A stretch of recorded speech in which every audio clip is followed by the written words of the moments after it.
مباراة الإمارات والعراق راح نستطلع ردود أفعال الشارع العراقي بعد توديع خليجي 23 مع محمد الخفاجي من بغداد. أنا أعتقد فرصة كبيرة ضيعها الفريق العراقي في إحراز اللقب الخليجي الرابع. أن يذهب إلى ركلات الترجيح كان بإمكانه حسم المباراة في وقتها الأصلي دون اللجوء إلى هذا العامل الذي يعتمد كثيرا على عنصر الحظ. للأسف الفريق العراقي ليس بمستواه اليوم.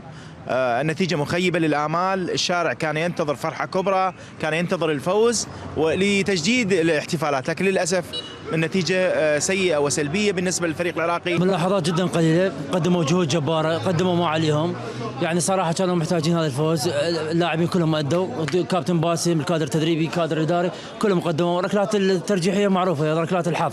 بسم الله الرحمن الرحيم. طبعا انت مثل ما تعرف حضرتك هذا حال كرة القدم، لكن كان ممكن الفريق يعني لعب 90 دقيقة، يعني المدرب بأغلب من المباراة ما ثبت على تشكيل.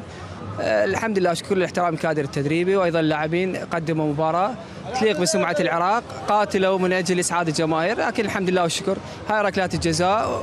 يعني شفت كابتن علي عبد الزهرة كانت فرصة محققة، لكن قدر الله ما شاء فعل. أنا أشكر الكادر التدريب واللاعبين على ما قدموه، وإن شاء الله بالبطولات القادمة يكون إعداد جيد، يكون استعداد قوي لهذه البطولات، وإحنا مقبلين على بطولة كأس آسيا. صراحة ما نستحق الخسارة، كنا من البداية يعني أفضل المباراة إنه في بداية المباراة استحوذنا على المباراة. بصراحة الفريق الإماراتي يخشى الفريق العراقي مطلقا، ولا استقر للحظة واحدة، رغم ما بعض وقت من أوقات المباراة نظموا كم هجمة الفريق الإماراتي، لكن بقى الفريق العراقي محافظ على ذروته، لكن هي ضربات الترجيحية للأسف الشديد.